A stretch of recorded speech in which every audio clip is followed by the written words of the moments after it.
Hi, welcome back to my life with plants.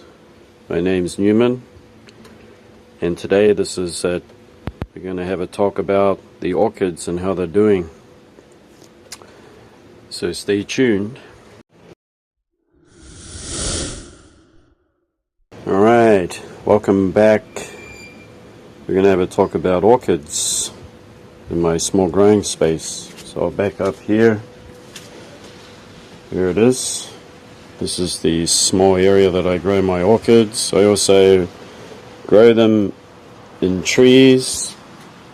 So down there, this tree is a host for Dendrobium moniliforme and Vandifalcata. They grow mounted onto the tree trunk, and if you want to see that, you have them in my other videos about a month ago or two. And also down at the other side of the property are trees mounted. These ones are growing in pots. And before we start, this is the monsoon. The monsoon, you can have a week of non-stop drizzly rain, and humidity is from between 70 to almost 100%. So today it's about 98% humidity and 25 degrees. From next week we will be getting temperatures that rise up to 34 degrees once the sun comes out, and 34 is about 90 Fahrenheit, and the humidity will still be very high depending on how hot it gets. So if it gets to close to 100 Fahrenheit, our humidity will drop down to 35 to 40%, and if it's about 90 Fahrenheit, which is 31 to 34 degrees, then we will expect humidity to drop down to about 50%. Okay, so that gives you an idea of the climate in the summertime. We're going to have a look at the plants and see how they're doing. First, what I'm going to show you is this native of Australia, and it's a hybrid Dendrobium speciosum cross with Gracillical. Now, because they had such high temperatures during the last few weeks of July, I have brought the hose up from the first floor and I've hosed them, absolutely drenched them. And that has triggered some new growth on this Dendrobium here, and all of the plants are fairly moist, so they're not drying out. Don't want them to dry out because of the extreme high temperatures. That would be detrimental to their health, and I have witnessed that last year when I had them in more sun and they were drying out far too much. They were shriveling and growth had stopped altogether, especially the Dendrobiums, which were beginning too soon. This is just finished flowering. It is a Maxillaria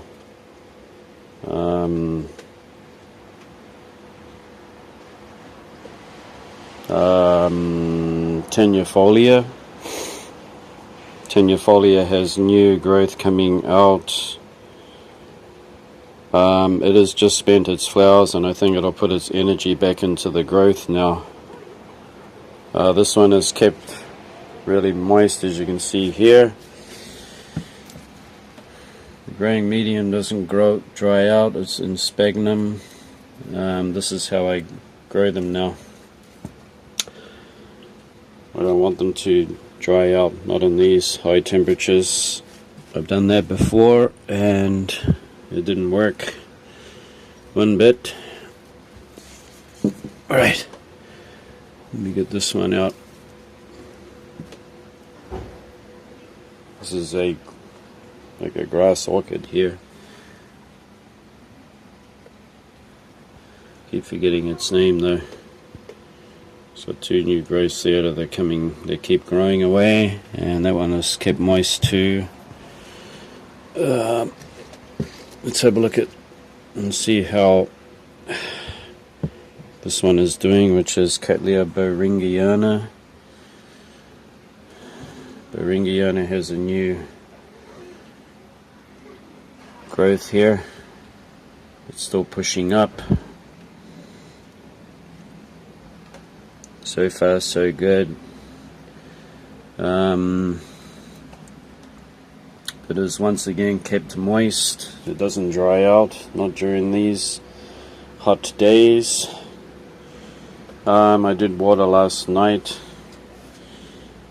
so that one is growing really well. Kept nice and moist without pulling it out. This is a Lycast. It has a huge yellow bloom and it is pushing out this new growth that is super healthy, and Lycast especially, don't let that one dry out. This is a Cattleya hybrid and it's been pushing out this new growth. It's growing in bark and pumice mix. For the most part, it does get a lot of the rain. It kind of comes in and does wet it.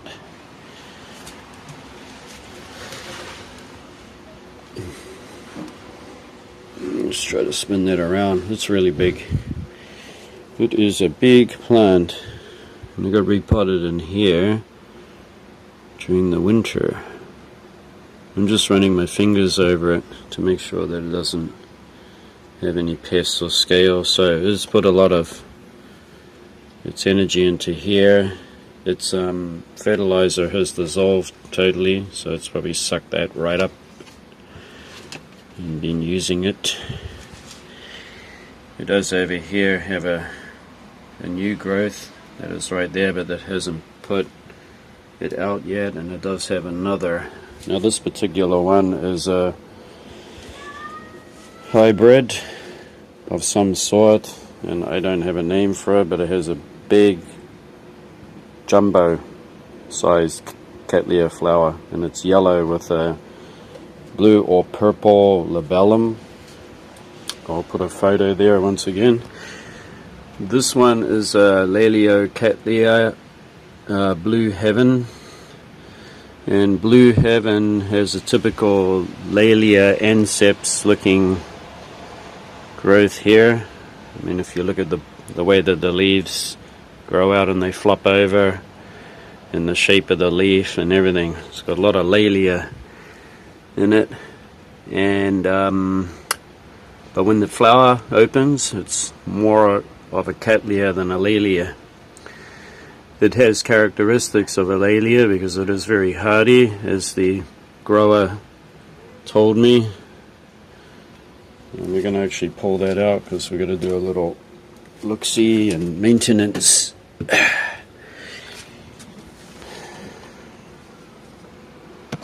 So let me put this on here.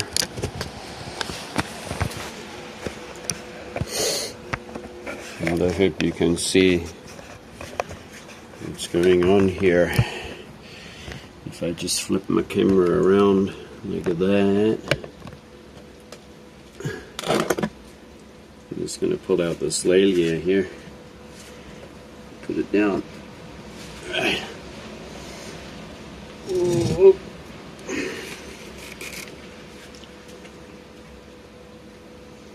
That's why I wanted to get into it, because it's growing this new growth that is a little bit caught up, but it's fine now. This gives you an idea of how big this is.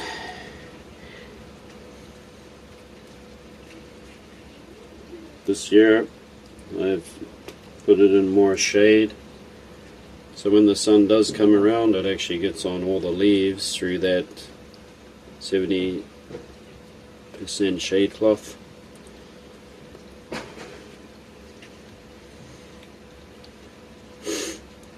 It's really healthy. As I was saying, the previous grower said that this just grows like a weed, so it's a very easy to grow. hybrid. Once again, because it's got that Laelia anceps ancestry in it, which makes it able to have strong genetics. This camera didn't want to sit up right for me, so I'm going to swap it around this way. There we go. Hopefully you can see what's going on a little bit. But I'm just going to put the plants back here. I use everything in every way to grow my plants. Having a lack of space means shifting stuff around in all sorts of different positions until you find the right one. And that's how I've been doing things.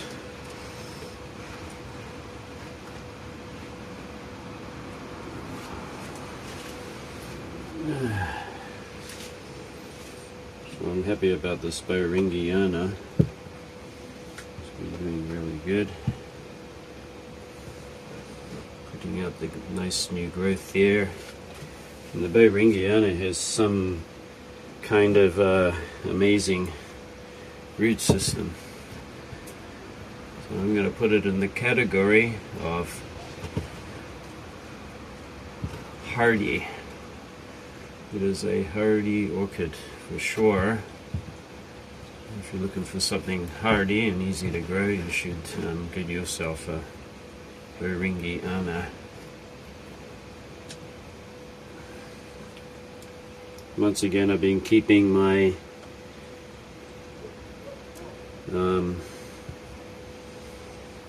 maxillaria there moist, because when I went to my friend's place, which I haven't run into for a while, a very old elderly lady who's very nice and kind and generous. Yeah, she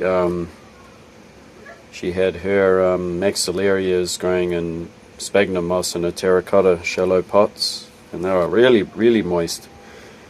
Even during the high heat, those temperatures that almost get to 100 Fahrenheit, and they're in the shade and they're in a very moist area on the ground, actually, underneath shrubby trees, and they don't really dry out at that time. They were super healthy, flowering a lot, so that is the way to go, isn't it? Let's just get back to it. So this is this one's been growing really well for me too. Dendrobium sayuri, which is a nobile type. Having no trouble whatsoever. Everything's healthy, growing. Yes. So taking the hose up here and hosing them and all the walls and everything around it has been a really good idea. I recommend it if you have temperatures that are getting close to 30. You want to try to move your orchids somewhere where you can actually hose them.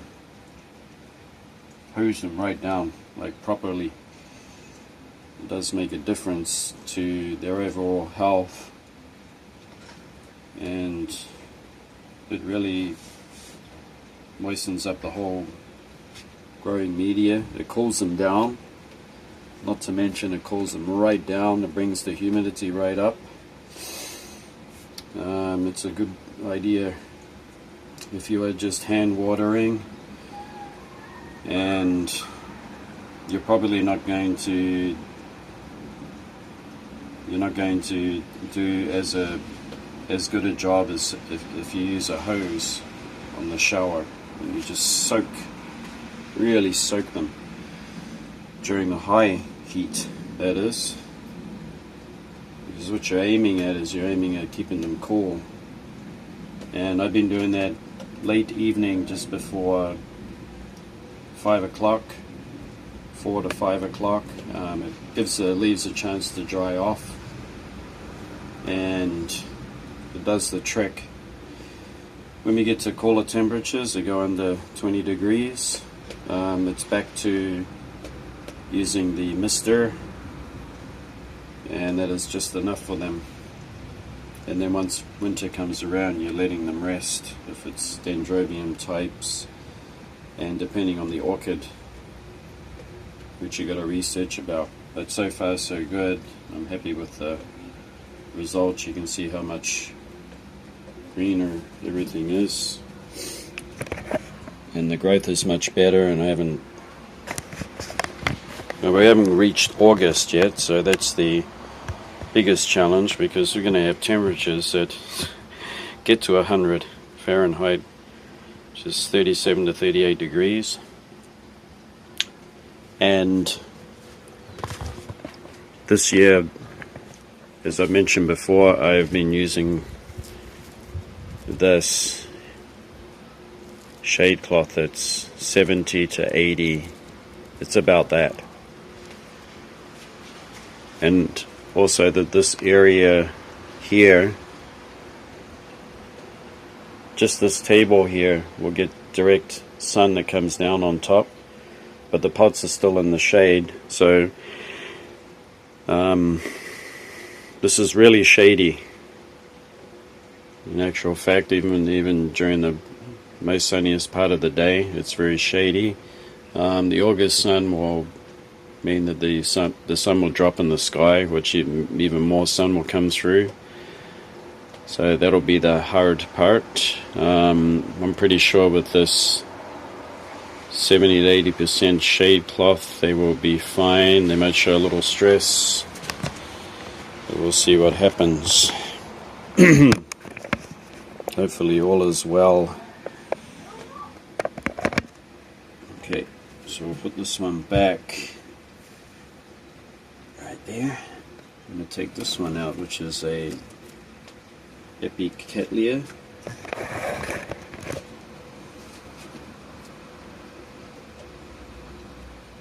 It has this lovely new growth coming up here, which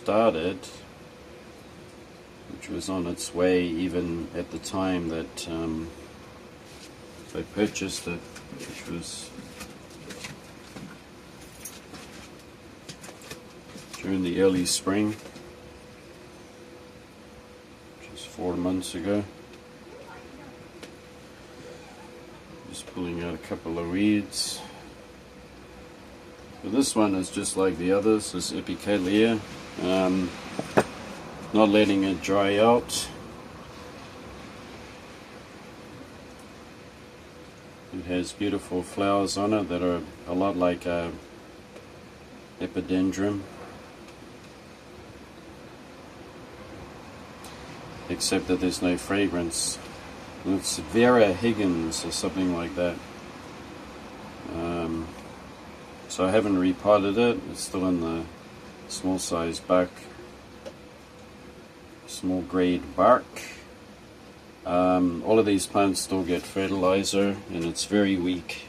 It's super weak. So usually you get a orchid feed and then you half it. Well, I've halved that again, like almost a quarter strength, because I learned something. Once you get salt build up in your medium, you are going to lose your roots really fast. So you better to err on the side of a little, and not to forget, you should use the animal manure, like chicken poop or it's usually chicken, chicken manure, and it's full of vitamins and minerals, of course, and as it leaches into the mix, it doesn't burn your roots, so you better to go with that, I think. And if you want to use a slow release granular, you better to put in like a little bit, very tiny bit. So this one is a Cattleya rindii, which I love. I love this one. I love how it has a little tiny Cattleya flowers, but in profusion. And it's growing in sphagnum like all the others, and doing well. I keep looking out for new growth, and I do see some new growth there. So it's slowly but steadily growing. Eventually it will turn into a nice full plant with plenty of new growth and plenty more flowers, which will be really neat. And it does have a fragrance.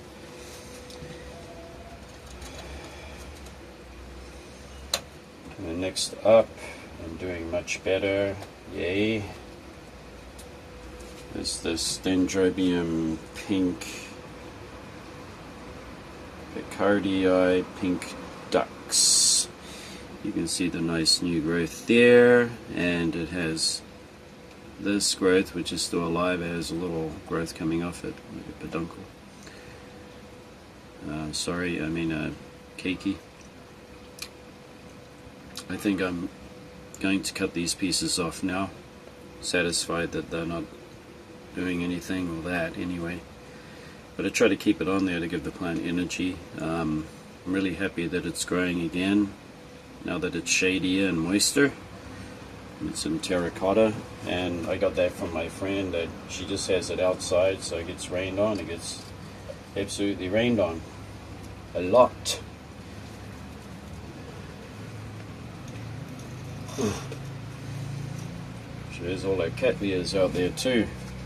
They get monsoon rains on them and everything.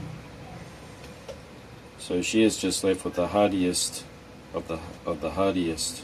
And there's a lot of varieties, and she just can't be bothered with something that's too temperamental and difficult to grow. She just says, I don't bother growing it.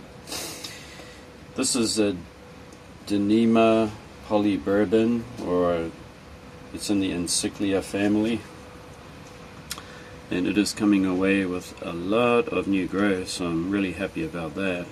This is the only Encyclia species that I have besides that one that's crossed with a Cattleya. And as the growers said, it grows really well, really easily.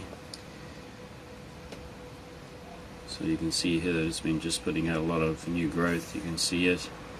And I do have mounts that I bought, although the mounts, the pieces of wood or bark that I bought are actually for stag beetles and rhinoceros beetles, for people that, or for children in Japan, like to keep them as pets. And they have like a sword, they have like a sawdust, but it's nice long shavings as the bedding, because you know the beetles have to do poop and everything, and it soaks it up just like cat litter. And they give them the little jellies that are specially made for beetles, so you just rip off the top and the beetles eat away. And I forgot what I was saying actually. What am I talking about? It's one of those days where I can't remember what I'm talking about. But oh yeah, that's right. So they have pieces of cut off wood that they drill a nice big hole in. You can put your jelly in there, or it gives the beetle something to climb on. Well, I use those mounts because they're far cheaper. And I do have some ready, because I'm going to do a little cut. I'm going to cut it off, and I'm going to mount it on one of those, so that I have two plants, one in the pot and one on the mount, just as a backup. And I might actually, I could actually do that today, so I might give it a try.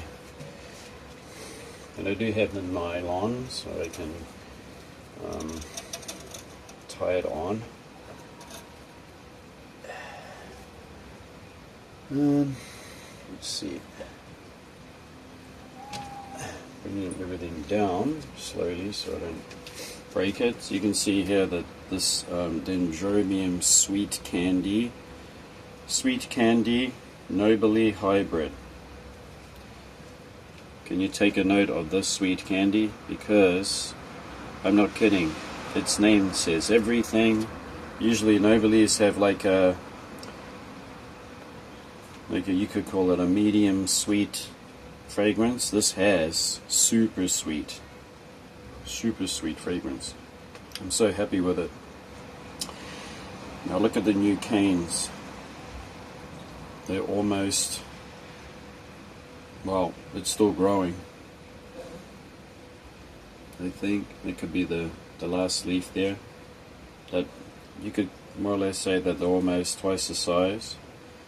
So that is one happy dendrobium, and it's in shade, of course, with the shade cloth over it, and it is growing in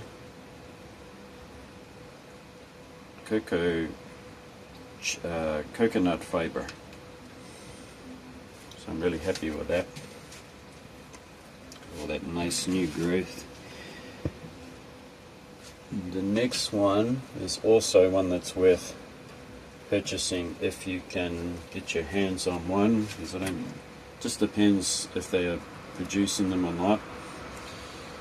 This is Dendrobium Sao Hime. This is the tag here.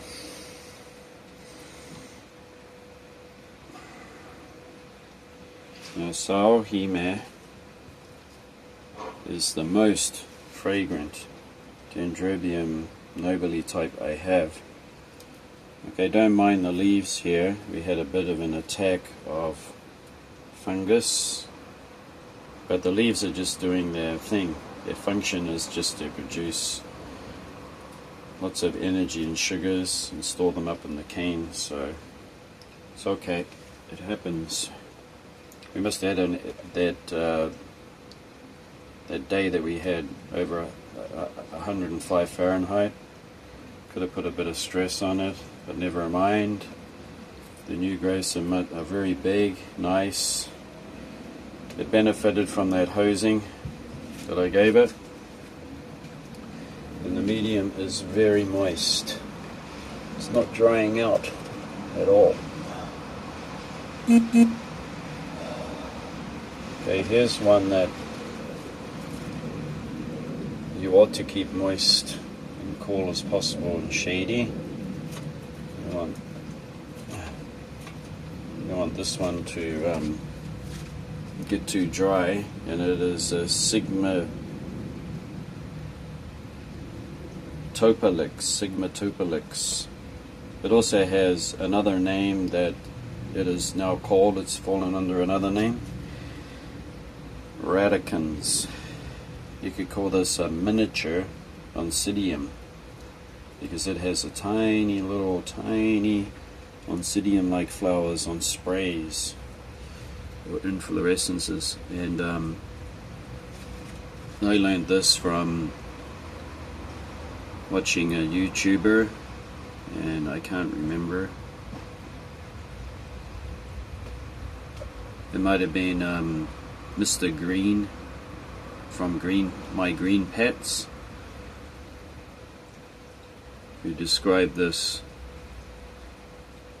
growth right here of the leaf, accordion style leaf growth, which is a sign that they're not getting enough water. So that's a nice growing tip there.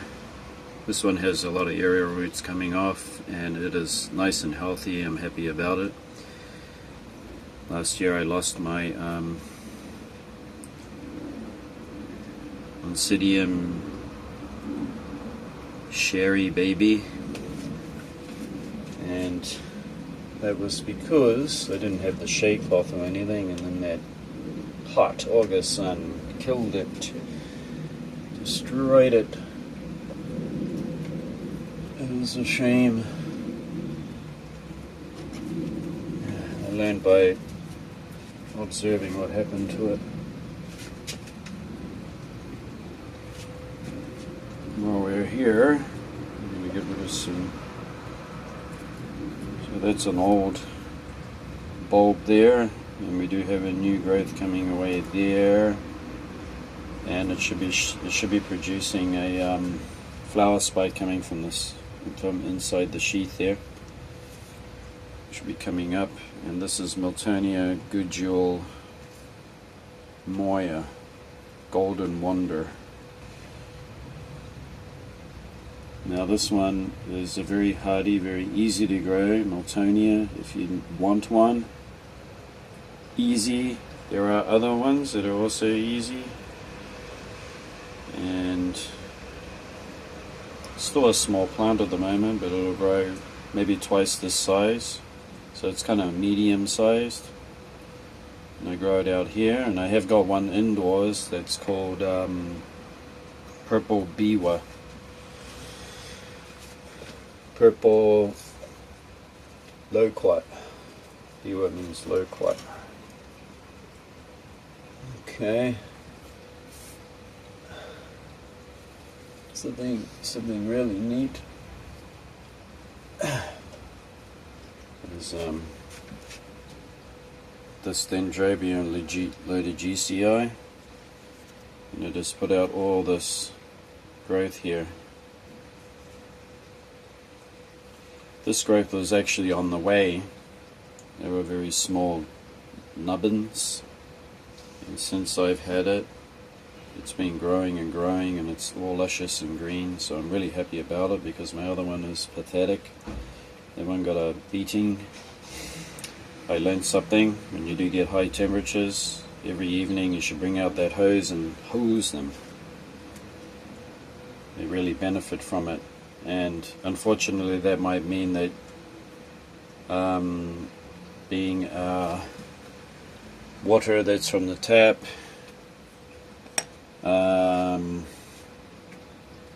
it could upset the pH if you do it continuously. So you should bring out your spray bottle and apply what you need to the water to keep the pH a happy 6 to 7. You don't want it to go too high or too low.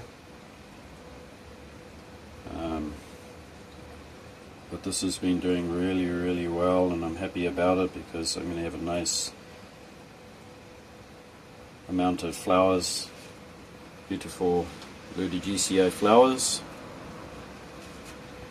this coming winter or spring.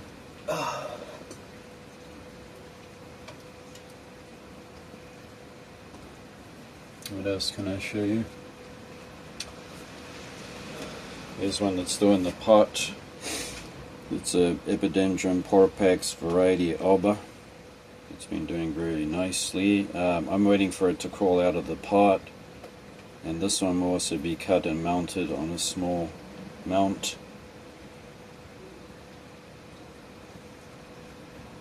It's also very moist, so this is the alba version. It's nice and healthy, still in its original pot, and I just kept it in there not to upset it. And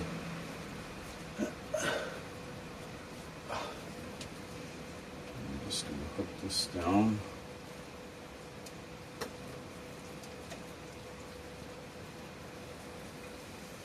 This one here is a bulbophyllum. Lasiochyllum,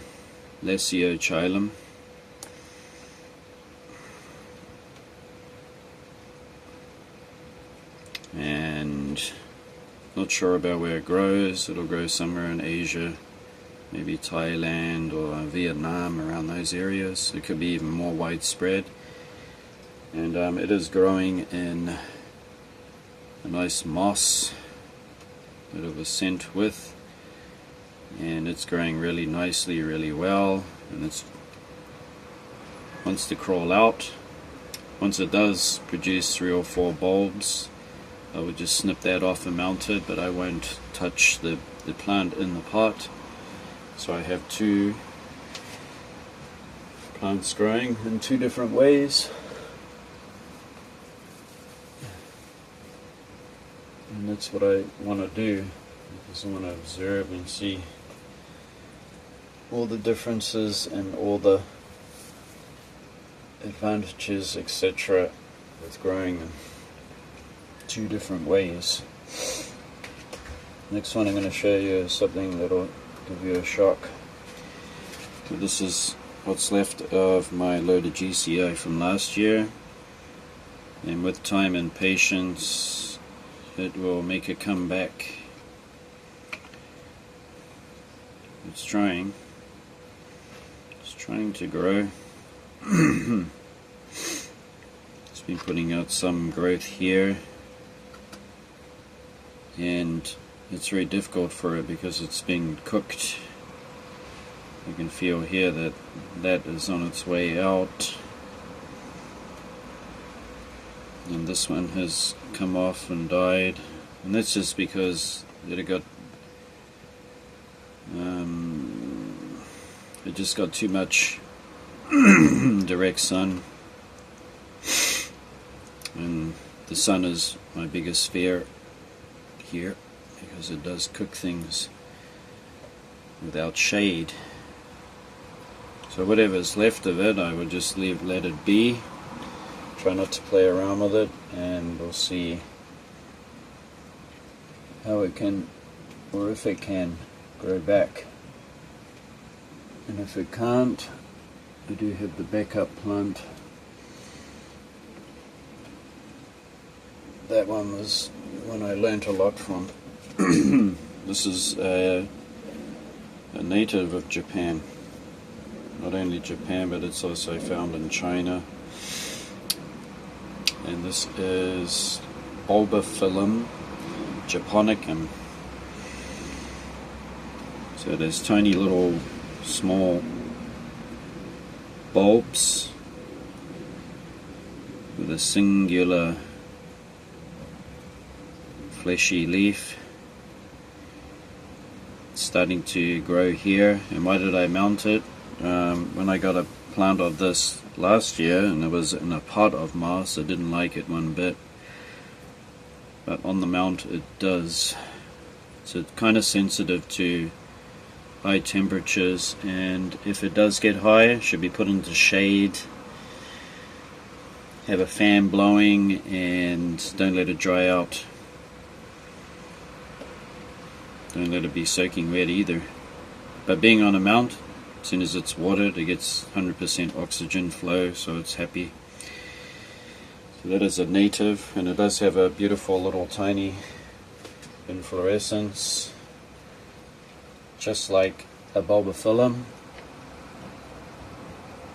And I think it's a combination of two colors, so it'll be a green and with some purple.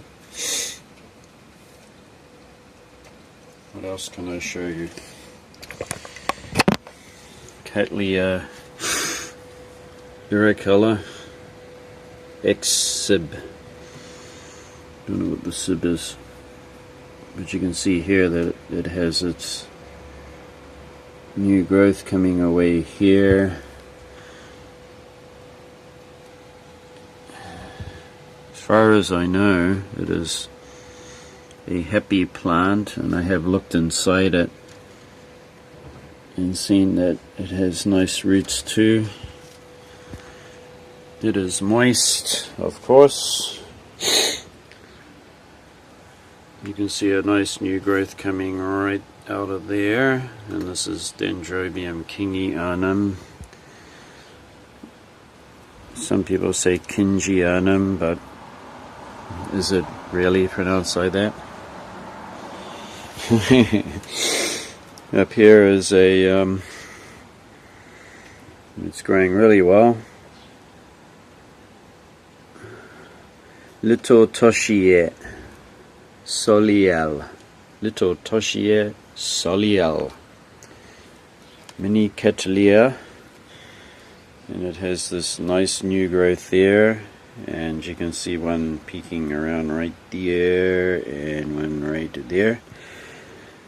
It loved that good hosing, helped it a lot. It's got some sphagnum on top, but it is mainly bark with pumice. This is an Epicattleya Kyoguchi Happy Field, and it has this nice new growth coming away. It's in sphagnum.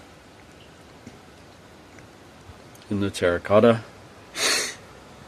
Leptotes bicolor, which is a very abundant, common orchid that grows along branches. Rhizomes, with rhizomes, so it creeps along on branches, found in Brazil. And it has 1, 2, 3 new growths, but I've been looking at the other side and I'm hoping that it produces new growth out that side too. It is great that it has plumped up again, so that's good news, because it was looking shriveled, and then once it got even more water than last time, and the sphagnum moss is really moist, it's been liking that. Right here is a dendrobium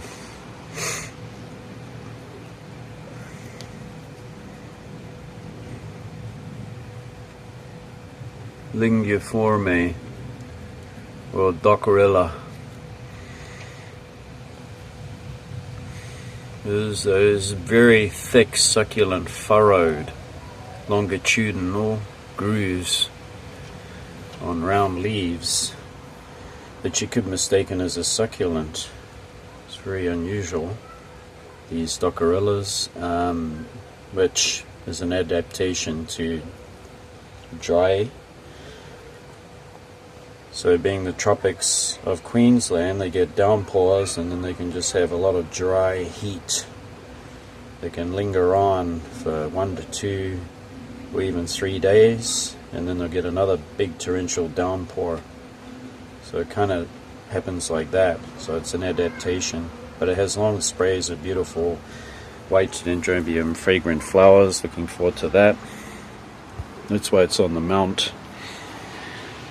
Wouldn't think that one would like it in moist moss. Something that likes the moisture. Yeah, anosmum dendrobium. So this one's been growing. It's just the growing, and that's about all for me, because it was 3 rooted keikis, and this is all the new growth that I have. This is another dendrobium nobile. It's called Wonderful Romance Sweet Story. The Wonderful Romance Sweet Story has been putting out some mega canes, which are all growing up here. And this is another Dendrobium kingianum hybrid. It's also been growing well. It lost growth because it wasn't moist enough, but now I've kept it extra moist. And I do know about kingianum. We used to have one growing out the back when I was growing up, and it was always moist all the time, never really dried out, and shady, breezy area too.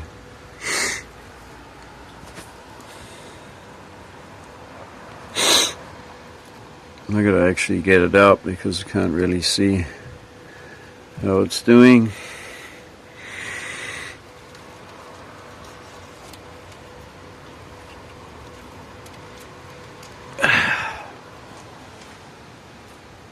My problem is I have a lot of plants in a small area.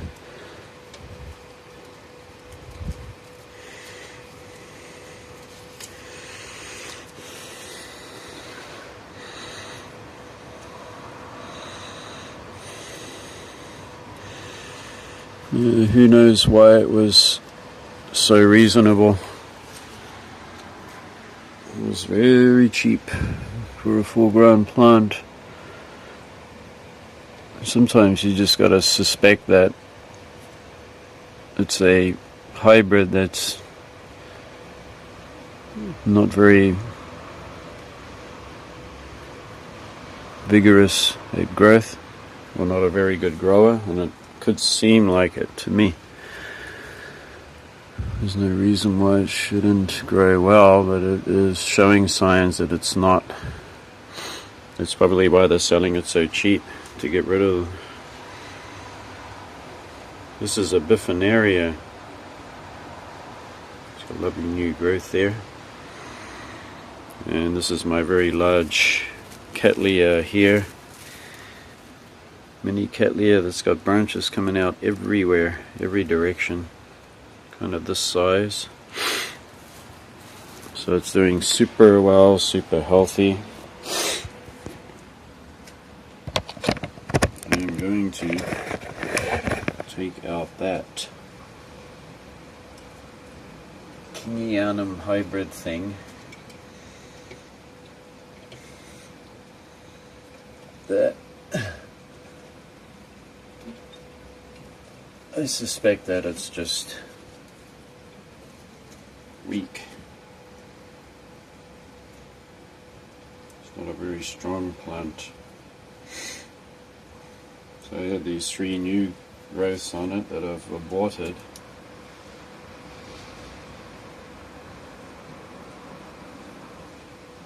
Why? There's no reason. No reason at all why I should have done that.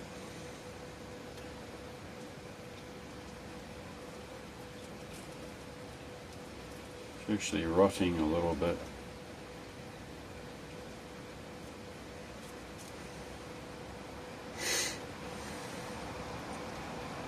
So it does have some replacement growths there. So this rotting is probably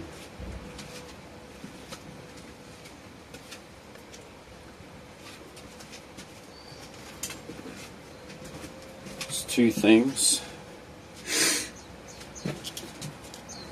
There's some soft stems there that need to come off. So it's just 2 things. Didn't get enough water. It's too dry. And definitely it's not getting too much, because as I've said, I used to have these grown in the back of the property when I was growing up.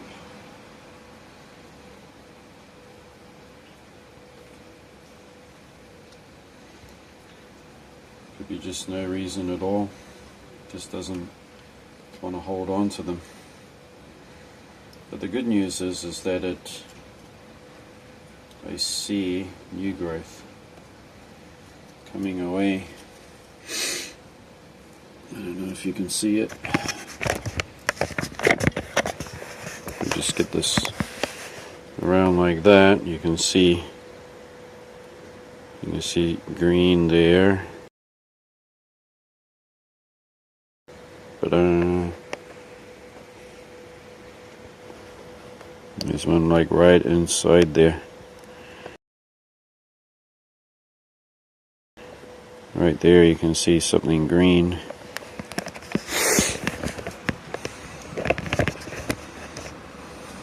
I don't want it to die. I actually love the flowers on this one. They're really neat. So why is it doing this?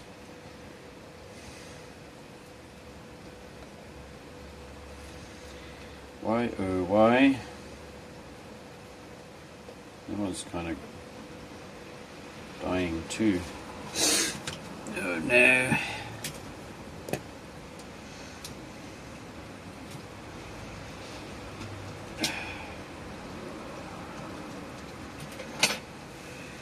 It should be hardier than this.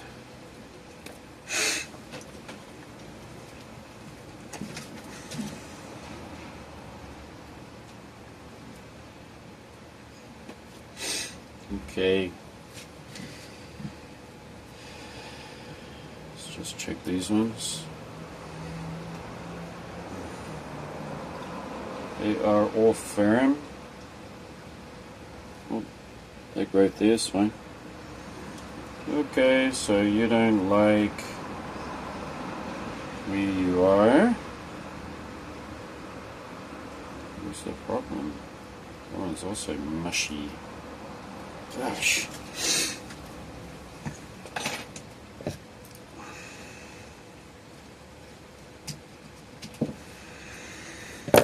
off it comes.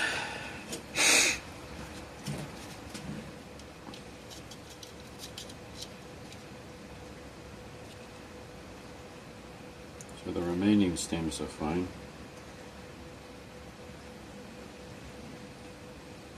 They're all firm. In actual fact, just a little trim like that of the older bulbs will do nothing but stimulate this thing.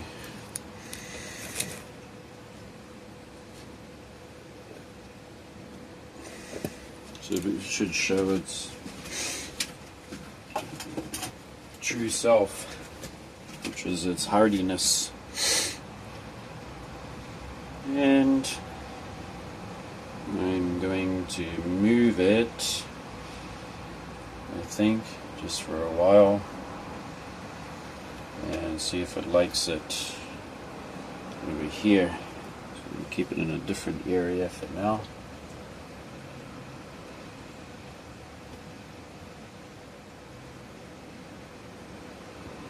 Yeah, I'm going to drop it down a little bit more. Yeah, let's just drop it down.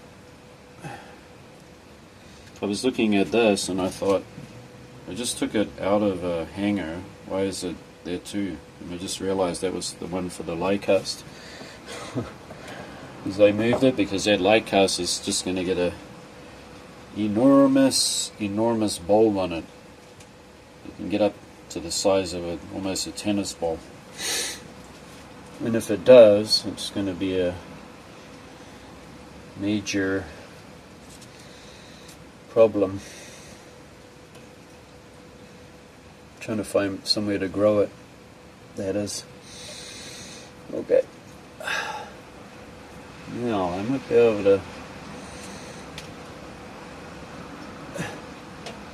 put it back here, I think.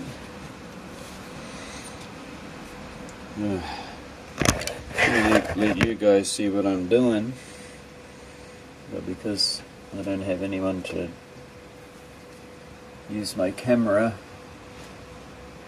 and record what I'm doing, it's hard. Well, I'm just trying to move it to a different area, that's all, which is about that level. So I'm hoping it'll grow a bit better, and now that I cut those bulbs off it, this one's doing well. And I'm pretty sure this is an Epicatlia too. And I bought it because they have beautiful, beautiful flowers. Combination of red and yellow. And I have a thing for red and yellow. And if I'm not mistaken, like right in there, if I can get it to focus, I don't want to, so let's see.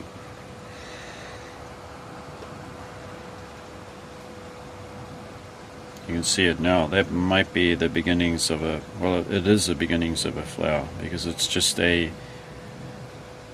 bifoliate, just a one single leaf, and that thing in there is a bud coming. So great, nice. Looks good in use.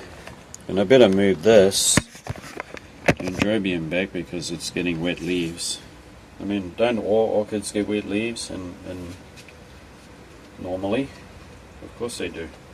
Why are we always scared of wetting their leaves and we get this fungus? And what is the fungus all about anyway? I think we are all too fast to remedy all of these diseases and bacteria and fungi. We're all too ready and too quick to do something about it, but the pests come first, and the bacteria and fungi come faster than the beneficial ones. Sometimes you can move your plant to a different location and make its life more comfortable that way, which reduces the need to have to use so many fungicides and stuff. So if you bring them out of a really moist area and put them in a slightly drier area, that can help them. There's a lot of things you can do before you resort to fungicides and stuff like that, because I'm pretty sure that there's no fungicides in the jungle.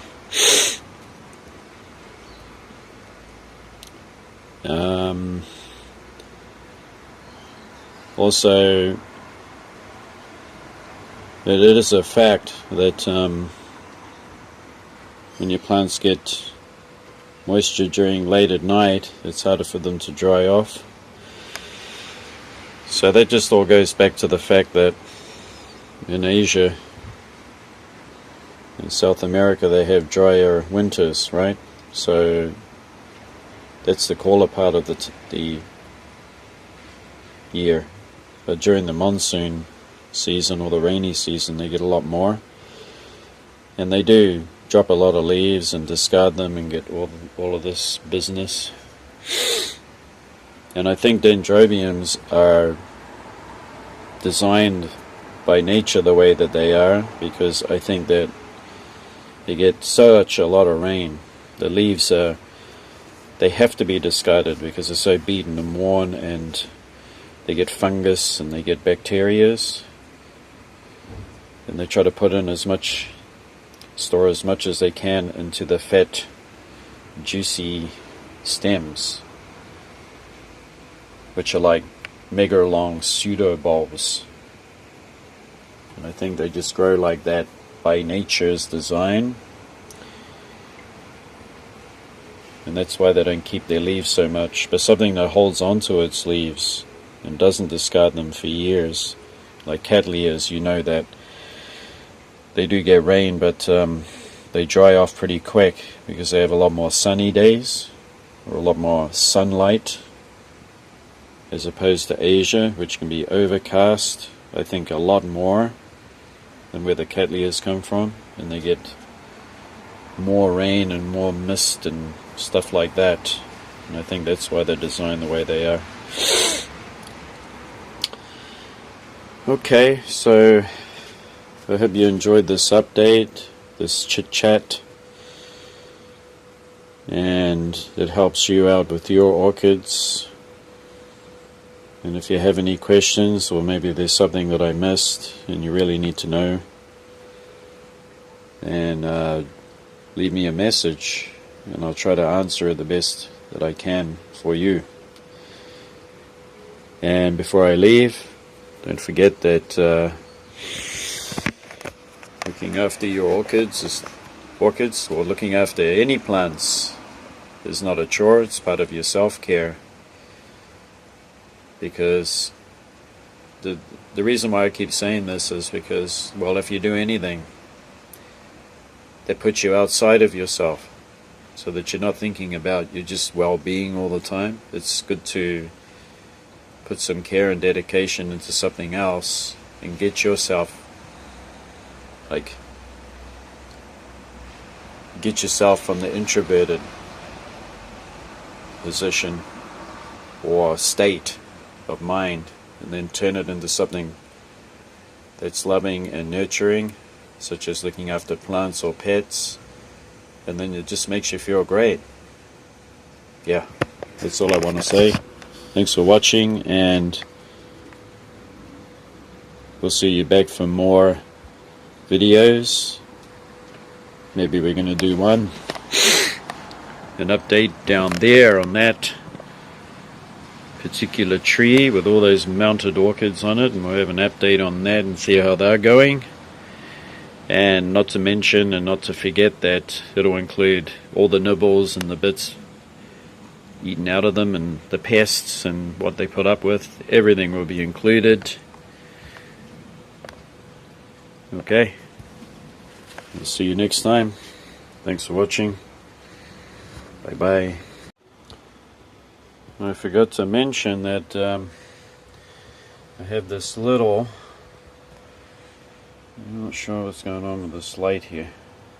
But I have a mini fan blowing there that produces just enough airflow. I can feel it from here. It's a nice breeze, and that one you can get 6 hours out of it. And I do have another mini one up here too that is put up.